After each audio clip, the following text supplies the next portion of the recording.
Elle l'a pris pour le nouveau stagiaire. Il l'a laissé le croire, jusqu'à ce qu'elle entre dans son bureau le lendemain. Attendez, oh non, non, non. Halta Helena alors que la pile de papier dans sa main lui échappait et s'éparpillait sur le sol. En marbre poli du rôle, elle tomba à genoux, se précipitant instantanément pour les ramasser. Ce n'était pas n'importe quel document, c'étaient les notes de synthèse pour la réunion du lundi matin de l'équipe de direction, qui commençait dans exactement 10 minutes. S'il manquait ne serait-ce qu'un seul graphique ou un résumé de Buet, son manager lui ferait la peau, alors qu'elle tendait la main vers la dernière page. Quelqu'un là devant ça. Attention, dit une voix calme. Elle leva les yeux et croisa le regard d'un homme en chemise blanche impeccable, manches retroussées juste au-dessus des avant-bras. Ses cheveux sombres étaient légèrement en désordre et sa cravate était juste assez desserrée pour suggérer soit une longue matinée, soit une attitude décontractée. Il lui tendit le papier avec un sourire en coin. « Vous avez laissé tomber quelques informations vitales ici, » ajouta-t-il en jetant un coup d'œil aux données sur la page. Elle le lui arracha avec une urgence haletante. « Merci. Vous venez de me sauver la vie. » Heureux d'aider, dit-il avec une légère inclination de la tête. Helena se releva, rangeant fermement les documents maintenant rassemblés dans son dossier. Elle le toisa du regard, chemise blanche, pantalon sombre, pas de bas visible. Et certainement pas quelqu'un qu'elle avait déjà vu dans les parages. Elle pencha la tête. « Attendez, vous êtes nouveau, je ne vous ai jamais vu. » Il se redressa, les mains dans les poches. En quelque sorte, elle plissa les yeux, espiègle. « Laissez-moi deviner, vous êtes le nouveau stagiaire qu'on devait avoir la semaine dernière. » Celui du siège, il y eut une petite pause. Puis l'homme sourit à nouveau. David hocha la tête, lissant sa jupe et se tenant droite. « Eh bien, David, bienvenue dans les bas-fonds du purgatoire de l'entreprise. Je suis Helena, coursière de documents, charmeuse imprimante. Je suis assise si loin d'une fenêtre que j'en oublie parfois à quoi ressemble la lumière du soleil. » David gloussa. « Ça a l'air d'être un poste noble. »« Oh, noble est un bien grand mot, » dit-elle en lissant son chemisier et en serrant le dossier contre sa poitrine. « Mais bon, ça paie mon loyer, plus ou moins. » Elle entra dans l'ascenseur, tenant la porte ouverte pour lui. « Venez.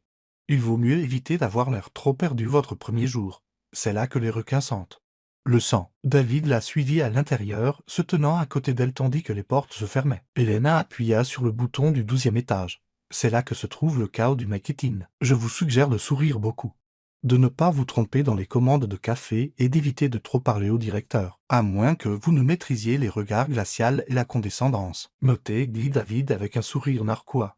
Elle s'appuya contre la rampe, les yeux pétillants d'un humour pince sans rire. « Sérieusement, les gens là-haut sont brillants, mais intenses. Ils aiment la perfection.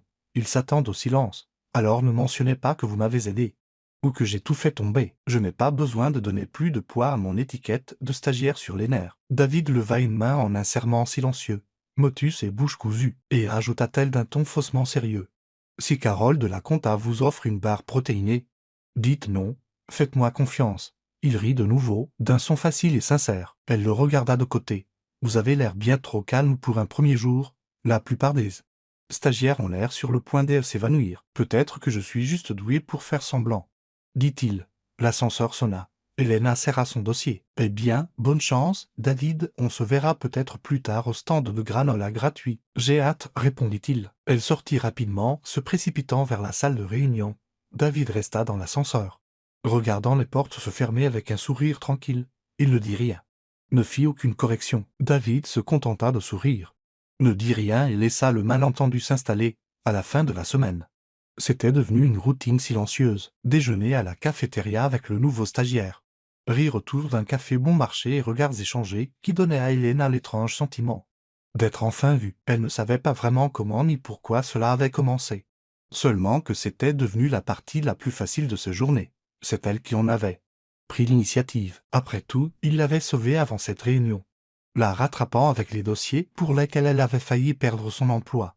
Et elle sentait qu'elle lui devait bien ça. Ce lundi-là, elle le vit près de son bureau et agita 2 plateaux repas en plastique de la cafétéria, comme s'il s'agissait d'un festin. « Tu m'as sauvé la mise, » déclara-t-elle en posant un plateau. « Le moins que je puisse faire, c'est offrir des pâtes trop cuites et du pain à l'ail de cantine. » David parut amusé. « C'est comme ça que fonctionne la gratitude au travail maintenant, dans mon monde, oui, et puis, les spaghettis ont du caractère. » Il gloussa et se mit à manger sans se plaindre. À partir de ce moment, ils tombèrent dans une routine tacite. Pause déjeuner passée à la table usée près des distributeurs, gobelets en carton de café insipide. Elena expliquant la politique officieuse du bureau, la guerre silencieuse pour la bonne agrafeuse, la réserve sacrée des barres protéinées douteuses de Carole et la photocopieuse mythique du deuxième étage qui fonctionnait vraiment. David écoutait. Riait et offrait le commentaire sec et parfaitement synchronisé qui la laissait glousser plus longtemps qu'elle n'aurait dû. Mais plus que ça, il écoutait, vraiment, et c'était quelque chose auquel elle n'était pas habituée. Ce qui la surprenait le plus n'était pas les plaisanteries ou même l'alchimie étrange et inattendue. C'était la facilité avec laquelle elle pouvait lui parler, pas seulement du travail, mais de la vie. Un après-midi pluvieux, alors qu'il regardait les traînées grises glisser sur la fenêtre. Elle ajouta du sucre dans son thé par là, sa voix plus basse que d'habitude. Ma mère est sous dialyse 3 fois par semaine. David leva les yeux, sa fourchette s'arrêtant à mi-chemin. Ça a l'air lourd, ça l'est, admit-elle. Puis haussa les épaules. Mais aussi habitue, elle est plus forte que je ne le serai jamais. Je fais juste en sorte que tout continue à tourner. Il ne se pressa pas de combler le silence. Il ne dit pas je suis désolé de cette manière automatique et maladroite que les gens avaient. Il se contenta d'hocher la tête, laissant ses paroles en suspens, dignes et sans jugement. Je travaille de nuit à la boutique de photocopie près de chez moi. Ajouta-t-elle un instant plus tard. Ça aide. Les factures n'attendent pas. David siffla doucement. Tu dors parfois? Assez pour fonctionner, répondit-elle avec un sourire. À peine. Puis, les yeux fixés sur le ciel pluvieux, elle dit, un jour, je veux ouvrir ma propre petite boutique, un magasin d'impression près d'une école ou d'une bibliothèque, peut-être ajouter une machine à café, accrocher quelques photos au mur. Rien d'extraordinaire, juste calme, juste à moi. Elle ne réalisa qu'elle retenait son souffle qu'en le regardant. L'habitude. C'était là que les gens riaient ou lui disaient d'être réaliste, mais pas David. On dirait un endroit où j'irais, dit-il. Elle cligna des yeux. Vraiment? Oui. Ce n'est pas grand, tape à l'œil, mais ça a l'air utile, sûr et complètement à toi. Elle sourit, surprise de l'importance que ces mots avaient pour elle. Mon Dieu. Je ne sais pas pourquoi je te raconte tout ça. Marmonna-t-elle en passant ses cheveux derrière son oreille. Peut-être parce que je suis un étranger sûr, proposa-t-il. Avec des goûts terribles en matière de cafétéria. Peut-être, murmura-t-elle, plus tard dans la semaine. Elle peinait à monter une caisse de bouteilles d'eau dans l'escalier de service étroit. Avant même qu'elle ne puisse jurer, David apparut derrière elle, soulevant silencieusement la moitié de la charge de ses bras. Elle faillit laisser tomber le reste. De surprise, tu n'es pas obligé, tu avais l'air à 2 doigts de jurer. J'étais en plein milieu d'un juron, marmonna-t-elle, à bout de souffle. Le lendemain matin, elle ouvrit son tiroir et trouva un post-it. L'écriture était soignée, stable, un pas à la fois. Tu te débrouilles très bien. Elena le fixa un long moment. Puis elle le décolla soigneusement du tiroir et le glissa dans son portefeuille. Elle ne pouvait expliquer la chaleur qui fleurissait dans sa poitrine, ni la façon dont ses doigts effleuraient le mot plus d'une fois au cours de la journée. Mais quelque chose avait commencé à prendre racine au milieu de sa vie très ordinaire, silencieux, prudent, comme un rayon de soleil se faufilant par une fenêtre que personne n'avait remarquée. Et David, il ne l'avait toujours pas corrigé une seule fois. C'était censé être un jeudi normal. Elena venait de réparer l'imprimante capricieuse pour la 3e fois de la matinée. S'apprêtait à s'éclipser pour une pause café de 5 minutes lorsque la voix de son superviseur perça le bourdonnement des néons. Elena appela Mac. Sans même lever les yeux de son téléphone, on a besoin de vous à l'étage. Réunion VIP. Préparation de la salle du conseil, rafraîchissement, viennoiserie, la totale. Me renversait rien. Elle se figea. L'étage signifiait l'étage de la direction. Elle n'y était jamais allée. C'était pratiquement un autre monde. Seul en marbre, bureau vitré, fauteuil en cuir et des gens qui parlaient en acronyme et regardaient à peine ceux qui n'étaient pas à leur niveau de salaire. Elle hocha rapidement la tête, attrapant le chariot de rafraîchissement et essuyant ses paumes sur sa jupe pour cacher la sueur. Soudain, le trajet en ascenseur lui parut plus lent que d'habitude. Elle aperçut son reflet dans le panneau en miroir et grimaça.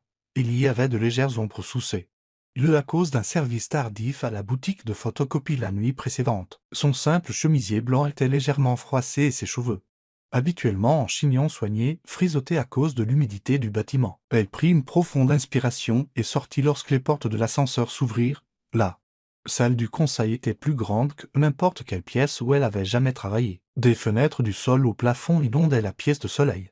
Une table en acajou poli s'étirait comme une piste d'atterrissage entourée de grands fauteuils en cuir. L'air semblait plus froid ici, contrôlé, important. Elle se déplaça silencieusement, la tête baissée, disposant les viennoiseries et les tasses de café avec un soin exercé. Quelques cadres étaient déjà assis, murmurant à voix basse à propos de bilan trimestriel et de projections, puis d'autres pas se firent entendre. Elle leva les yeux et son monde bascula. À la tête de la table se tenait David, mais pas le David qu'elle connaissait des pauses déjeuner et des post-it d'encouragement. Il portait un costume bleu marine sur mesure, fraîchement repassé. Sa posture était impeccable, son expression composée, confiante, intouchable. « Mesdames et messieurs, annonça le directeur régional, veuillez accueillir David Laurent. Notre nouveau vice-président du développement stratégique. Il vient de rentrer après avoir dirigé nos opérations en Europe. » La salle applaudit. Elena ne bougea pas. Ses doigts se crispèrent sur le bord du plateau, jusqu'à ce que ses jointures blanchissent. Son souffle se coinça dans sa gorge. Vice-président. Son cerveau bégayait, rejoint chaque mot qu'elle lui avait dit. Toutes les blagues, les plaintes, les petites confessions, le sarcasme de la cafétéria. La fois où elle lui avait appris à débloquer un bourrage papier en le taquinant sur son inutilité. Avec les imprimantes. La nuit où elle avait dit vouloir ouvrir une cabine photo à $1 et il avait juste écouté. Silencieusement. Il ne l'avait jamais corrigé, pas une seule fois. Ses joues brûlèrent sous le poids de la situation. Une rougeur profonde et mortifiante qui s'étendit de ses oreilles à son col. Elle posa la dernière tasse, se tourna pour partir, marchant plus vite que nécessaire vers la porte, mais avant qu'elle ne puisse s'échapper. Sa voix l'arrêta. « Elena !» Elle se figea, la main sur la poignée. Il parla doucement. « On peut parler après la réunion. » Elle fit un signe de tête à peine perceptible, puis elle partit, les yeux fixés sur le sol. Elle ne pleura pas, pas devant, pas même dans l'ascenseur, mais quand elle atteignit la cage d'escalier. Un endroit où personne n'allait jamais sauf le personnel d'entretien. Elle s'assit sur la marche en métal froid et laissa les larmes couler en silence. 1 heure plus tard, elle était dans la salle de pause, faisant semblant d'être occupée avec le tiroir à serviettes quand elle entendit à nouveau sa voix. « Elena !» Elle se retourna lentement. David était là, toujours dans ce costume, ayant toujours l'air de l'homme qu'elle savait maintenant qu'il était. Mais son expression n'avait rien de celle des cadres qu'elle avait vus. Elle était ouverte, honnête, pleine de regrets. « Je suis désolé, dit-il. Quand tu m'as pris pour un stagiaire, j'aurais dû te corriger. » Elle déglutit. « Alors pourquoi tu ne l'as pas fait ?» Il marqua une pause, les mots semblant lourds, parce que c'était la première fois que quelqu'un se fichait de qui j'étais. Tu ne voulais rien de moi. Tu ne faisais pas semblant. Tu étais juste. Toi. Et je ne voulais pas que ça se termine. Sa gorge se serra. Alors, quoi, j'étais ta petite évasion? Une curiosité? Non. Il s'avança. Mais pas trop près. Tu étais réel, la seule chose réelle que j'ai eue de toute la semaine. Elle secoua la tête, clignant rapidement des yeux. Je comprends.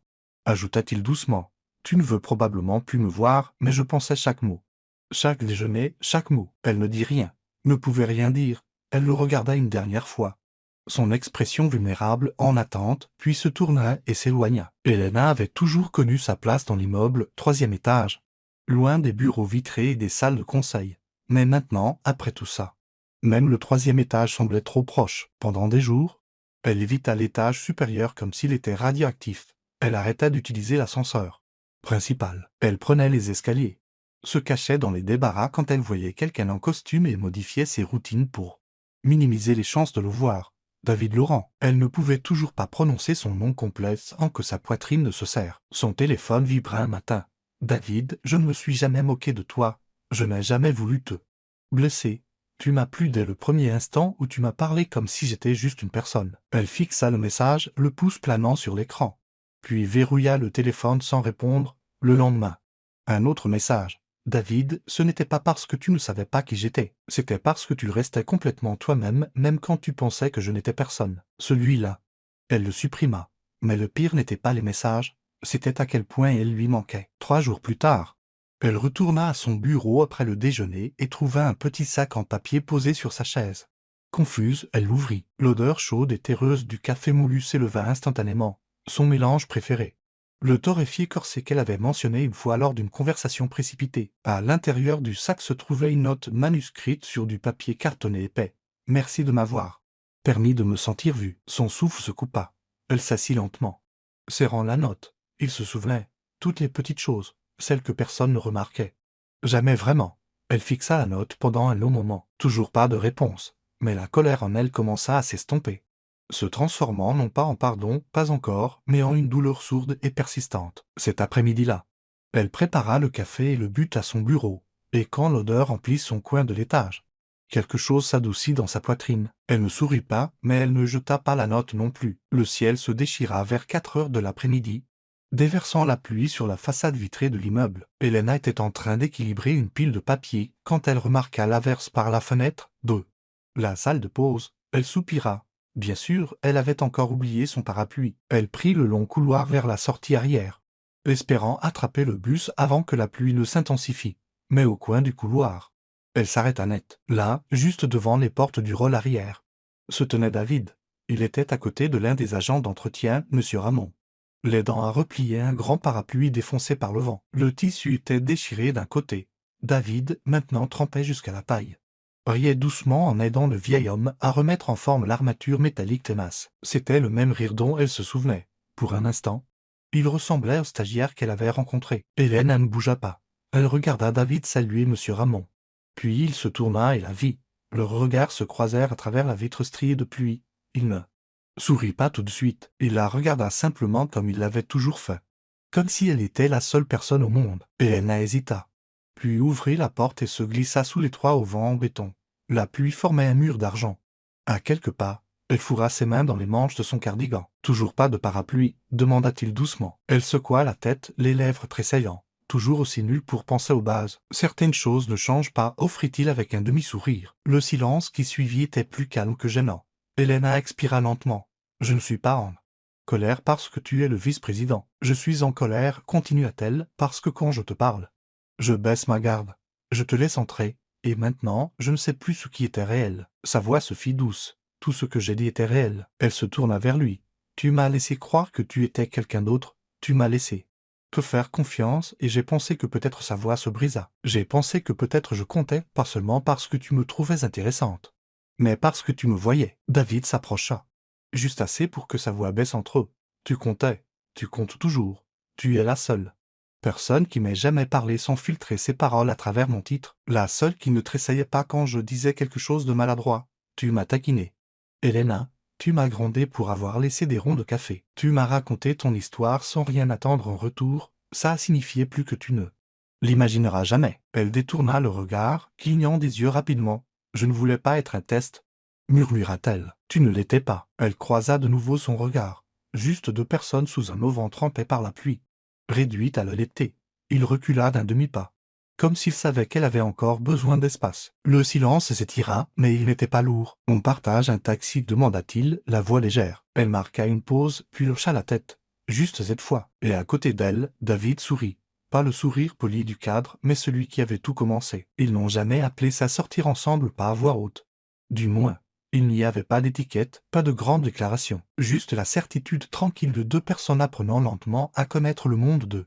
L'autre, après le travail, ils se glissaient dans la ville. Ils se retrouvaient dans des endroits où aucun bas d'entreprise ne pouvait les suivre. Une librairie d'occasion où un gros chat orange dormait sur le comptoir. Un restaurant vietnamien avec seulement 6 tables en terrasse. Un food truc de fin de soirée qui ne servait que 2 plats, mais ne décevait jamais. Là, dans ces heures volées, ils parlaient. Ils écoutaient. Un soir, Helena murmura « Avant, je rêvais de posséder une cabine photo. » David leva les yeux, curieux. « Le genre portable, avec des impressions instantanées, » expliqua-t-elle il y a des années. « J'étais bénévole dans un centre communautaire. Il y avait des enfants qui n'avaient pas une seule photo d'eux. Je me souviens d'une petite fille, Alissa, qui a tenu sa photo comme un trésor. Je voulais en installer devant les écoles. Faire payer $1. Juste assez pour couvrir le papier et l'encre. Donner aux enfants quelque chose à garder. Là. Preuve qu'il comptait. La voix de David était calme et assurée. « C'est magnifique. C'est un peu idiot. » « Non. » dit-il fermement. « C'est probablement la chose la moins idiote que j'ai jamais entendue. » Puis David remua son thé. « Quand j'avais 12 ans. Mon père m'a dit qu'un jour je serais PDG. Les hommes de la famille Laurent ne se laissent pas porter, a-t-il dit. Il dirige. Depuis, dans chaque pièce où j'entre. On me sous-estime ou on me craint. On ne me voit jamais pour qui je suis. » Il sourit faiblement. « Et puis un jour, tu m'as regardé et tu as dit, vous avez renversé votre café. » Le stagiaire, et pour la première fois depuis longtemps, je me suis senti juste comme un gars maladroit avec un problème de caféine. Elle rit. Et quelque chose s'adoucit en elle. Elle tendit la main et toucha légèrement le bord de sa main. Un pont, à un commencement. Une nuit, il lui apporta une imprimante photo. Elle était vieille, d'occasion. Et sans manuel, mais elle fonctionnait. Elle passa le week-end à imprimer des photos dans son petit appartement. « Tu as ce air vrai ?» lui dit-elle en lui montrant une photo de lui, pris en plein rire. Il avait souri. « C'est parce que je l'étais. » Dans ces choses simples, une note, une imprimante, un rêve doucement rendu. Quelque chose d'honnête prit racine. Pas bruyant, pas tape à l'œil, mais réel. Les chuchotements commencèrent comme un bruit de fond. Mais à la fin de la semaine, Le bureau bourdonnait plus fort que les photocopieuses. Elena, avec lui, tout a éclaté le lundi suivant. Un courriel anonyme fut envoyé aux ressources humaines. Objet. Conduite inappropriée, favoritisme. Des accusations voilées, sans preuve. Elle fut convoquée. Assise en face de la directrice des RH, Elena se sentit à nouveau au lycée. Nous ne faisons aucune supposition, dit doucement la directrice, mais nous avons reçu un signalement. Et comme il implique quelqu'un de la haute direction, nous devons enquêter. Je ne lui ai jamais rien demandé, murmura Elena. Cet après-midi-là, David se présenta au bureau des RH. Je voudrais clarifier quelque chose. Elena n'a jamais cherché à attirer mon attention. C'est moi qui ai été attiré par elle parce qu'elle m'a traité comme une personne, pas comme un poste. Je ne laisserai pas une supposition sans fondement ruiner l'intégrité de quelqu'un qui n'a fait que travailler honnêtement. La salle devint silencieuse. Plus tard cette semaine-là, Elena fut de nouveau convoquée. Elle s'attendait au pire. Au lieu de cela, la directrice lui tendit un nouveau dossier. L'équipe de communication a examiné vos échantillons d'écriture. Ils sont impressionnants. Il y a un poste temporaire de coordinatrice junior en communication. Ce n'est pas une promotion, mais c'était un transfert vers un étage où votre voix peut être utilisée. Elena resta assise, stupéfaite. Puis elle demanda doucement, « Ce n'est pas à cause de lui ?» « Non, dit la directrice. C'est grâce à vous. » Plus tard, en faisant ses cartons, elle trouva une note sur son tiroir. « Tu as gardé la tête haute. Ça compte plus que n'importe quel titre. » Pas de nom. Mais Elena savait qu'il avait écrite. Le soleil traversait les fenêtres en longues bandes dorées quand Elena entra dans la petite boutique à l'angle de Maple et de la 3e. L'odeur de bois ancien et de peinture fraîche l'accueillit. La dernière fois qu'elle était passée, la devanture était fermée et oubliée. Maintenant, la lumière se déversait sur des planchers fraîchement poncés. David se tenait derrière un comptoir, les manches retroussées. Une tache de poussière sur le col de sa chemise. Au fond, sous une fenêtre, se trouvait une nouvelle imprimante Polaroid. « Tu es venu, dit-il en souriant. « Tu as dit que c'était important, répondit-elle, les yeux parcourant la transformation. Il prit un vieil appareil photo Polaroid. J'ai acheté cet endroit le mois dernier. C'était le seul magasin de photos du quartier. Le vieil homme a dit que les enfants n'impriment plus leurs souvenirs. Il le lui tendit. Je veux que ce soit un endroit où les enfants peuvent venir après l'école. Faire imprimer une photo pour $1. Une photo d'un anniversaire, d'un ami, d'une bonne note. Quelque chose de réel. Et pendant qu'ils attendent, peut-être qu'ils s'assoient pour prendre un thé. « Photo été ?» demanda-t-elle, un sourire se dessinant sur ses lèvres. Il hocha la tête. « Je me suis souvenu de ce que tu as dit. » Elle le regarda, l'émotion lui nouant la gorge. « Tu as fait tout ça ?» David s'approcha. « Pour toi. Pour ce qui compte pour toi. Tu n'as jamais eu besoin que je construise des rêves pour toi. Tu avais juste besoin de quelqu'un qui voit les tiens. Je n'ai jamais pensé que je serais quelqu'un pour qui on construirait des choses. Tu l'es, dit-il simplement. Tu l'as toujours été. » Puis, de la poche de sa veste, il sortit une petite boîte. Son souffle se coupa. « Je t'ai laissé m'appeler le stagiaire, dit-il en s'agenouillant lentement. Parce que pour la première fois depuis des années, je n'étais pas traité comme un titre, j'étais juste un homme, tenant ton dossier, en espérant que tu sourirais. » Il ouvrit la boîte. À l'intérieur se trouvait une bague, simple, élégante, intemporelle. J'ai eu de nombreux noms. Vice-président, membre du conseil, héritier. Mais le seul titre que je veux, c'est celui que j'espère que tu me donneras. Elena resta figée, des larmes coulant sans sa permission. « Veux-tu m'épouser ?» demanda-t-il. Elle ne put parler au début, mais ensuite, à travers le flou des larmes, de la joie et de l'incrédulité, elle hocha la tête. « Oui, murmura-t-elle, oui. » Il se leva, glissant la bague à son doigt, et elle se jeta dans ses bras. Le rire et les larmes se mêlant. Dehors, le monde continuait de tourner. Mais à l'intérieur de cette boutique ensoleillée, 2 personnes se tenaient sans plus de nom, sans plus de titre, juste 2 cœurs qui avaient trouvé leur place. Si cette histoire a touché votre cœur, si elle vous a rappelé la force tranquille d'être vu pour qui vous êtes vraiment, alors vous êtes exactement là où vous devez être. Chez Histoires qui touchent l'âme, nous vous proposons des récits qui réchauffent, célèbrent la résilience et honorent la magie de l'amour inattendu. Abonnez-vous maintenant et ne manquez jamais un instant qui pourrait changer votre façon de voir le monde. Votre prochaine histoire préférée n'est qu'à un clic, parce que parfois, les meilleures histoires ne sont pas les plus bruyantes, mais les plus honnêtes.